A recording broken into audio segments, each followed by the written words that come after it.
बिस्मिल्लाहिर्रहमानिर्रहीम। हम पढ़ने लगे हैं कि how to differentiate the breast pathologies. तो सबसे पहले हम देखते हैं कि इसकी नॉर्मल एनाटॉमी क्या है, ताकि हमें पैथोलॉजीज़ का पता चल जाए। नॉर्मल एनाटॉमी में जो है ना, ब्रेस्ट का जो फंक्शनल यूनिट है वो ब्रेस्ट का फंक्शनल यूनिट है terminal duct lobular unit. Terminal duct lobular unit का मतलब क्या है कि इसमें लोब्यूल्स होंगे। लोब्यूल्स के अलावा इसमें जो टर्मिनल डक्ट होंगी जिसमें सिक्रेशंस आके पोर होंगी। उसके बाद जो होती है वो मेजर डक्ट होती है, उसके बाद लेक्टिफरस डक्ट होती है, और फिर ये ड्रेन कर जाता है इधर से निप्पल के ज़रिए। तो हर यूनिट की जो है, हर एरिया की अपनी अपनी पैथोलॉजीज़ हैं। तो हमें ये याद रखने के लिए कि कौन कौन सी किस एरिया की है, तो नॉर्मल एनाटॉमी आनी चाहिए। सबसे पहले जो स्ट्रोमा होता है, जो इसका टिश्यू होता है अराउंड दी लब्यूल्स, और लब्यूल्स उसमें हो जाता है स्ट्रोमा में फाइब्रो एडिनोमा और फिलाइडिस ट्यूमर होता है। ये याद रखना है हमेशा। और उसके अलावा जो होता है टर्मिनल डक्ट लोबुलर यूनिट, उसमें ये वाली चेंजेस आ सकती हैं। फाइब्रोसिस्टिक चेंज आ सकता है, डक्टल कार्सिनोमा इन साइटू आ सकता है, लोबुलर कार्सिनोमा इन साइटू आ सकता है, डक्टल कार्सिनोमा और लोबुलर कार्सिनोमा। उसके बाद जो मेजर डक्ट और लेक्टिफरस डक्ट है, इनमें इंट्राडक्टल पेपिलोमा हो सकता है, अब्सेस या एक्यूट मेस्टाइटिस हो सकता है, और पैजेट्स डिजीज़ हो सकती है। सबसे पहले बिनाइन और इसकी मेलिग्नेंट या ब्रेस्ट कैंसर जो होती हैं ना, वो लेजन्स होती हैं। सबसे पहले बिनाइन ब्रेस्ट लेजन में सब देख लेते हैं। उसमें आ जाता है फाइब्रोसिस्टिक चेंज। फाइब्रोसिस्टिक चेंज आपने इधर देखा है कि किस एरिया में आ रहा है, टर्मिनल डक्ट लोबुलर यूनिट में। फाइब्रोसिस्टिक चेंज जो होता है वो इन सब पैथोलॉजीज में हमें एक बात याद रखनी है कि हमने प्री मेनोपॉजल और पोस्ट मेनोपॉजल, मतलब क्वेश्चन स्टेम में हमने एज ज़रूर देखनी है। प्री मेनोपॉजल में ज़्यादातर वो है बिनाइन ब्रेस्ट डिजीज़ हैं, और पोस्ट मेनोपॉजल में कार्सिनोमास हैं। तो फाइब्रोसिस्टिक चेंज जो होता है वो प्री मेनोपॉजल वुमेन में होता है 20 to 50 ईयर्स ऑफ एज। इसमें हमेशा क्वेश्चन स्टेम में एक चीज़ ज़रूर आएगी, वो होता है लंपी ब्रेस्ट, मतलब वेग इरेगुलरिटी होगी ब्रेस्ट की, ये ज़रूर आती है क्वेश्चन स्टेम में। इससे डिफ्रेंशिएट हो सकता है कि ये फाइब्रोसिस्टिक चेंज के बारे में पूछ रहे हैं। इसमें फाइब्रोसिस्टिक नाम से पता चलता है। सिस्टिक चेंज में फ्लूइड फील्ड डक्ट डायलेशंस होंगी और ब्लू डोम अपीयरेंस होगी इसकी। सिस्टिक चेंज और फाइबर से ले लें तो इसमें स्ट्रोमल फाइब्रोसिस भी होगी, और इसमें एपोक्राइन मेटाप्लेजिया होगा, मतलब कि सेल एक शेप से दूसरी शेप चेंज कर लेंगे। लेकिन इसमें और बाकी मेटाप्लेजियाज में, बाकी जगह के मेटाप्लेजियाज में ये डिफरेंस है कि बाकी अगर किसी भी जगह पे मेटाप्लेजिया होता है, जैसे एसोफेगस में होता है या किसी और जगह, तो वो मिलिग्नेंसी प्री कैंसरियस होता है, मगर मिलिग्नेंसी बाद में क्रिएट कर सकता है। लेकिन इसमें जो होता है ना, फाइब्रोसिस्टिक चेंज में जो मेटाप्लेजिया होता है वो कोई मिलिग्नेंसी नहीं कर सकता, no increase risk for the cancer.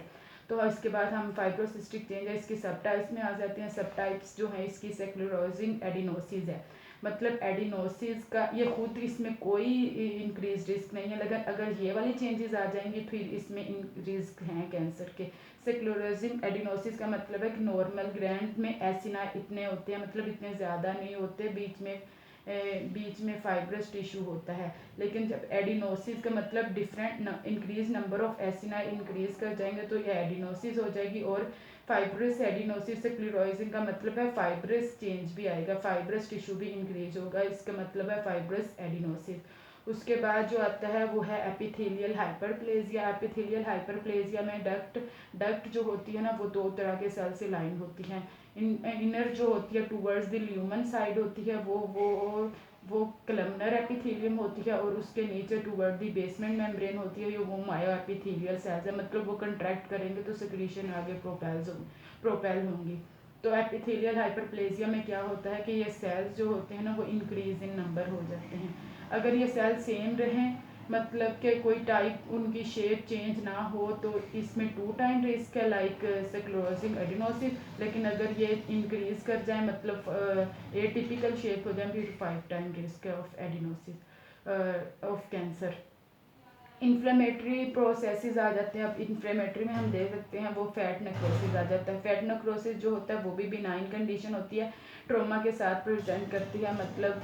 और उसके बाद बिनाइन पेनलेस लंप होता है, और मेमोग्राफ में हम देखते हैं कैल्सीफाइड ऑयल सिस्ट आ जाती हैं। Calcified oil cyst calcified oil cyst आ जाती हैं और नेक्रोटिक फैट प्लस, और बायोप्सी पे देखेंगे हम नेक्रोटिक फैट नज़र आएगा और जॉइंट सेल ऑन बायोप्सी नज़र आएंगे। तो इसमें हम ट्रोमा की हिस्ट्री होती है, लेकिन 50% केसेस में नहीं भी होती, पेनलेस लंप होता है। तो कैल्सीफाइड हम देखते हैं, कैल्सीफिकेशन ऑयल सिस्ट नज़र आती हैं हमें फैट उसमें मेमोग्राफ में। इसके बाद जो है वो हमारे पास है वो अक्यूट मैस्टाइटिस है। अक्यूट मैस्टाइटिस में जो है वो तब होता है ड्यूरिंग दी ब्रेस्ट फीडिंग, जब मदर बच्चे को ब्रेस्ट फीड करवा रही होती है तब होता है। और इसमें जब क्रैक्स आते हैं निप्पल में तो इसके ज़रिए चांसेस होते हैं कि रिस्क इंक्रीज़ कर जाएगा इन्फेक्शन का, इसलिए increase risk of bacterial infection through cracks होता है। और ज़्यादातर जो ऑर्गेनिज्म होता है वो स्टेफ ओरियस होता है और एंटीबायोटिक्स इसकी ट्रीटमेंट है और कंटिन्यू ब्रेस्ट फीडिंग या ड्रेनेज होती है। उसके बाद जो होती है वो बनाइन, ये होती हैं बनाइन ब्रेस्ट चेंजेस आ गई। उसके बाद बनाइन ट्यूमर मैंने ये बताया था, फिलोइडस ट्यूमर और ये फाइलोइडस ट्यूमर, फाइब्रोएडेनोमा और इंट्राडक्टल पेपिलोमा जो हैं ये स्ट्रोमा में है। ये दोनों फिलोइडस ट्यूमर और इंट्राडक्ट पेपिलोमा ये डक्ट में है। फाइब्रोएडिनोमा में जो होता है ना, हमेशा ये चीज़ देखनी होती है कि ये प्री मेनोपॉजल में मतलब ड्यूरिंग द रिप्रोडक्टिव एज होता है, लेस देन 35 ईयर्स और ओल्ड होगा। और बिनाइन की सारी जो करेक्टरिस्टिक्स हैं वो इसकी होंगी। वेल सर्कमस्क्राइब्ड होगा, मोबाइल मैस होगा, मतलब अटैच नहीं होगा किसी चीज़ से, फर्म नहीं होगा। इसके अलावा जो इंक्रीज इसकी टेंडरनेस है, इसकी एक जो डिफ्रेंशिएटिंग पॉइंट है वो ये है कि टेंडरनेस जो होगी वो इंक्रीज कर जाएगी during the periods of the pregnancy and the menstruation. इनमें एस्ट्रोजन लेवल्स इंक्रीज करते हैं जिसकी वजह से टेंडरनेस इंक्रीज हो जाती है इन पीरियड्स में। और इसमें रिस्क ऑफ कैंसर नहीं है, कोई कार्सिनोमा का रिस्क इंक्रीज नहीं होता। अगर कोई आपसे पूछे कि फाइब्रोएडिनोमा के कितने % चांसेस हैं रिस्क में कन्वर्ट होने के कैंसर के, लेकिन कोई भी इसमें कोई % चांसेस नहीं है। उसके बाद है इंट्राडक्टल पेपिलोमा। इंट्राडक्टल पेपिलोमा में क्या होता है कि जो डक्ट पेपिलरी ग्रोथ होती है आपकी डक्ट में पेपिलरी ग्रोथ होती है, जिसकी वजह से चांसेस होते हैं कि इसमें ब्लडी या सीरस निपल डिस्चार्ज आएगा। ज़्यादातर ब्लडी आता है और क्वेश्चन स्टेम में भी यही होता है, जहाँ पे ब्लडी या सीरस डिस्चार्ज आएगा आपने देखना है इंट्राडक्टल पेपिलोमा है। पेपिलोमा मतलब बिनाइन मैस है। ये मलिग्नेंट भी हो सकता है, लेकिन वो हम बायोप्सी पे फाइंड आउट कर सकते हैं। बायोप्सी पे हम बिनाइन में डबल लेयर होगी जैसे होती है, मतलब सेंट्रल जो होती है वो एपिथेलियल लेयर और फिर मायो एपिथेलियल लेयर।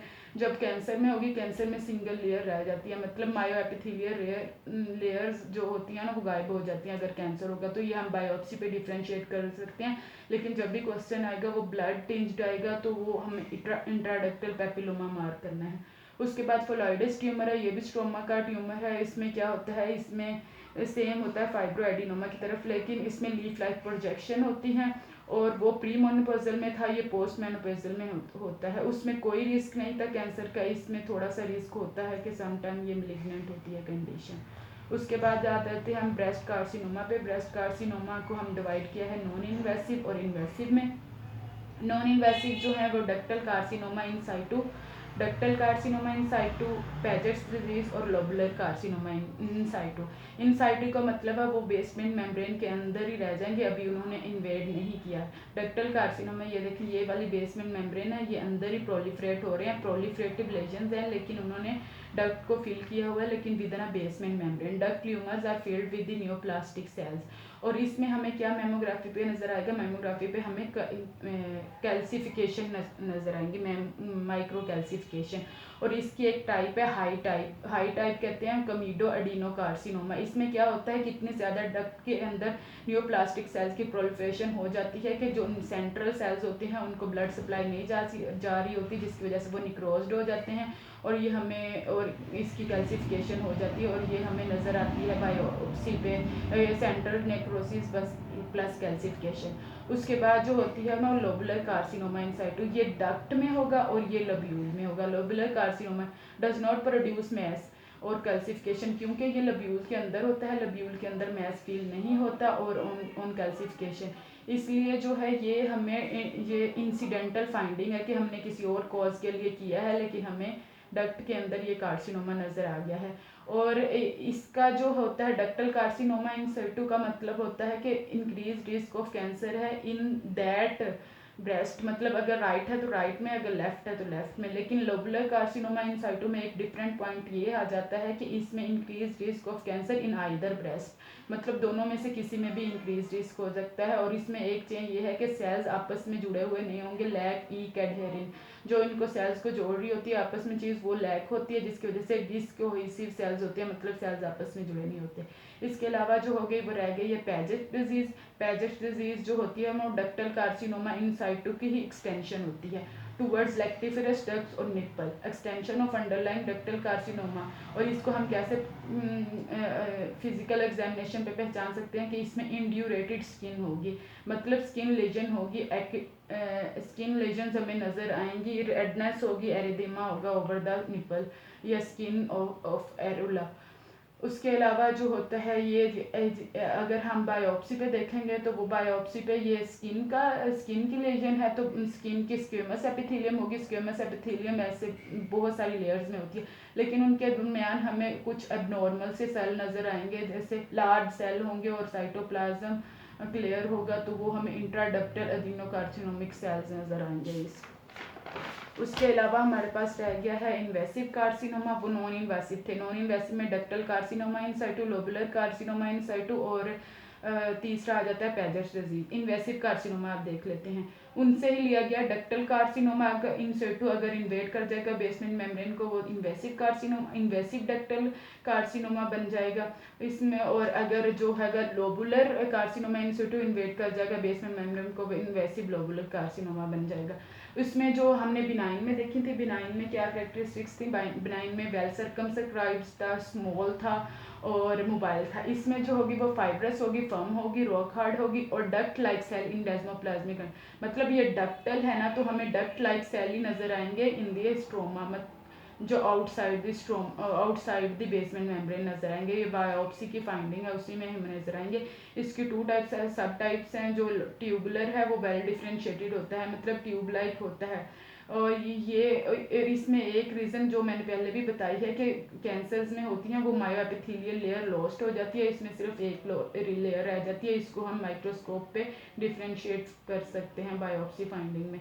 और इसकी दूसरी टाइप है म्यूसिनस। म्यूसिनस में अबंडेंट म्यूसिन होता है, मतलब हमें एक अगर डक्ट सेल है, एक डक्ट पड़ी हुई है, एक सेल्स की ये पड़े हुए हैं ऐसे, और इसके अलावा हमें बहुत सी वाइट स्पेसेस नज़र आएंगी अराउंड दैट डक्टल लीजन, तो ये हो जाएगा म्यूसिनस। और ये ओल्ड वुमेन में ज़्यादातर होता है। उसके अलावा जो होता है इन्वेसिव लोबुलर होता है। लोबुलर आपको पहले भी बता दिया, डक्टल कार्सिनोमा जो लोबुलर कार्सिनोमा इन साइटो था उसमें ईक एडहेरिन नहीं होते थे, मतलब सेल्स अलग अलग पड़े होते थे। तो इसमें भी ऐसे ही इन्वेड कर जाएंगे बेसमेंट मेम्ब्रेन को, लेकिन सेल सिंगल फाइल में होंगे, मतलब एक रो में अरेंज होंगे लाइक दिस, मतलब डक्ट की फॉर्म में नहीं होंगे, नो डक्ट फॉर्मेशन। और इसकी एक चीज़ है कि इन्वेसिव लोबुलर कार्सिनोमा लोब्यूल के अंदर होगा और इसमें मल्टीपल लीजन्स हो सकती हैं और ये बायलैटरल होता है। ये चीज़ याद रखती हैं, मल्टीपल लीजन जहाँ आ गई और बायलैटरल आ गया और सिंगल प्रोफाइल आ गई ना, तो उसमें हमने लिखना है कि वो इन्वेसिव लोबुलर कार्सिनोमा है। उसके अलावा आ गया दो टाइप्स रह गई हैं मेड्यूलरी। मेड्यूलरी में क्या होता है, एनाप्लास्टिक सेल्स होते हैं और associated with lymphocyte plus plasma cell. एक चीज़ याद रखनी है, जहाँ लिम्फोसाइट ऑफ प्लाज्मा सेल्स का जिक्र होगा वहाँ हमने मेड्यूलरी मार्क कर देना है, क्योंकि मेड्यूलरी में ही होता है एनाप्लास्टिक। इसकी यही बायोप्सी फाइंडिंग है कि इसमें लिम्फोसाइट प्लस प्लाज्मा सेल्स जो होते हैं ना वो नज़र आते हैं हमें। और ये फाइब्रोएडिनोमा को मिमिक करता है, क्योंकि ये भी वेल सर्कमस्क्राइब्ड होता है, लेकिन हम इसको भी बायोप्सी पे फाइंड आउट कर सकते हैं कि फाइब्रोएडिनोमा है या मेड्यूलरी कार्सिनोमा है, इसमें लिम्फोसाइट और प्लाज्मा सेल देख के। उसके बाद जो होता है वो इन्फ्लेमेटरी रह गया है। इन्फ्लेमेटरी टाइप में कार्सिनोमा में क्या होता है कि जो लिम्फेटिक्स होती है ना हमारी डर्मल लिम्फेटिक स्किन के अंदर लिम्फेटिक, उनको ये इन्वेड कर जाता है इन्फ्लेमेटरी कार्सिनोमा, जिसकी वजह से वहाँ से ड्रेनेज नहीं होती लिम्फ की, और जिसकी वजह से स्वोलन हो जाती है और painful breast warm swollen skin हो जाती है ब्रेस्ट की, जो कि प्यूडियोरिन स्किन जो हम पढ़ते रहे हैं। प्यूडियोरिन स्किन वो क्या होती है कि वो पेनफुल होती है, एरिथमेटिस होती है, लेजन स्वोलन ब्रेस्ट होता है और वो प्यूडियोरिन शेप का होता है, मतलब जो जैसे ऑरेंज की स्किन होती है ना ऐसे स्किन का लगता है। और इसको हम मिस्टेक करते हैं मैस्टाइटस और पैजेट डिजीज़ में। मैस्टाइटस और पैजेट डिजीज़ में भी स्किन की जो एरिथमेटस या इंड्यूरेटेड स्किन होती है, लेकिन हम इसको डिफ्रेंशिएट कैसे करेंगे कि मैस्टाइटस जो है उसमें हम एंटीबायोटिक्स देंगे तो वो सही हो जाएगा, लेकिन अगर इन्फ्लेमेटरी कार्सिनोमा है तो वो एंटीबायोटिक से सही नहीं होगा, फिर बायोप्सी करवानी पड़ेगी और फिर बायोप्सी से लीजन फाइंड आउट करेंगे कि कौन सी है, either it is a inflammatory और इट इज़ अ मैस्टाइटस। यही था, बस ये चेंजेस याद रखनी है। और